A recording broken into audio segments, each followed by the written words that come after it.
The FAA and other public agencies say they have no idea what plummeted from the sky and plowed into the ground near the Colorado River. It happened in May, and a number of eyewitnesses saw it. They also saw the flotilla of helicopters that arrived shortly afterward to retrieve whatever it was. The I-Team's George Knapp has kind of been looking into this mystery on the river. Now here with the latest. George. Well, I think we can rightfully call this a UFO crash since the object, whatever it was, is as yet unidentified. When we first reported on it back in July, we told you about a key eyewitness who had seen the crash up close and then dropped out of sight. It took a while, but we found him. He still doesn't want us to mention his real name, but he had plenty to say about the crash and what followed.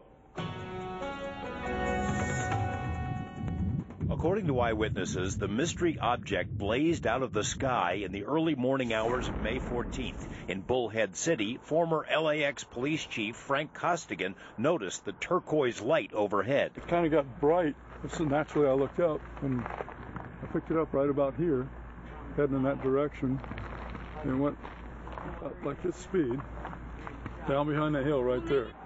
I expected to hear the boom coming from somewhere. Elsewhere in Bullhead City, Brad Allen's son saw it in his telescope. And it was weird to him because it was going fast and it seemed to slow down and then picked up speed again. And it was really bright. Looked like it was darn near coming right at me. This fisherman was on a slow drift down the Colorado River south of the town of Needles when the large glowing cylinder plunged out of the sky. It didn't look like a meteor. I've seen meteors before.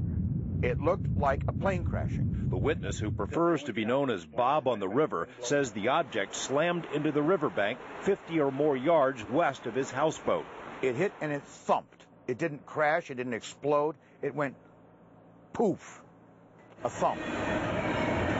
In this desolate stretch of the river, much of the surrounding land is sandy like a beach, so a thump on impact rings true. Because the river is lower than the bank, Houseboat Bob could not see the crash itself, but he had no trouble eyeballing the military-type helicopters that swooped in just moments later. I believe there were 4 of them.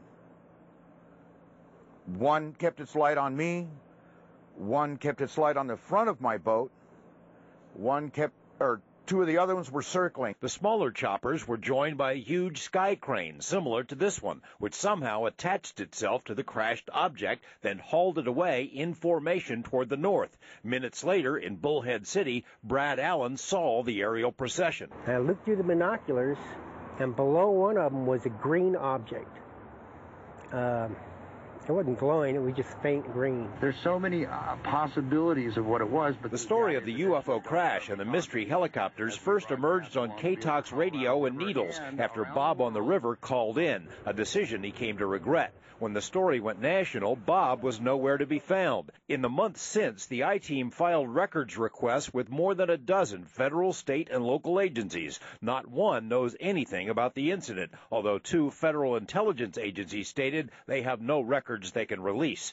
UFO groups have assumed the object must be a crashed flying saucer, similar to the famed Roswell incident, and that it was retrieved under something like Project Moondust, a real program from the Cold War designed to locate things that fall from the sky. We've had things that fall down for a long, long time, and you have people who go out and pick up things that fall down. That doesn't make them extraterrestrial. Retired intelligence Colonel John Alexander thinks it's possible that what crashed near the river was something being developed in secrecy by our military. His best guess, some sort of UAV, a pilotless warplane, the kind said to be in development at Area 51. Well, it's only unidentified to you. They know what it is, and there's also the possibility that lost control and it flew off the range. So it's not that far from Edwards or any of the test ranges. Lockheed Martin, for example, has conceptualized a number of super-secret, high-tech, unmanned flying machines